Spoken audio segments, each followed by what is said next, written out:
بالسند المتصل منا إلى الإمام الهمام الحافظ الحجة أمير المؤمنين في الحديث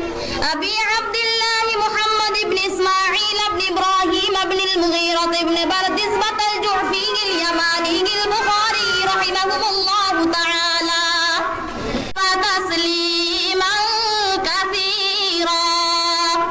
أما بعد فإن أصدق الحديث كتاب الله وأحسن الهدي هدي محمد صلى الله عليه وسلم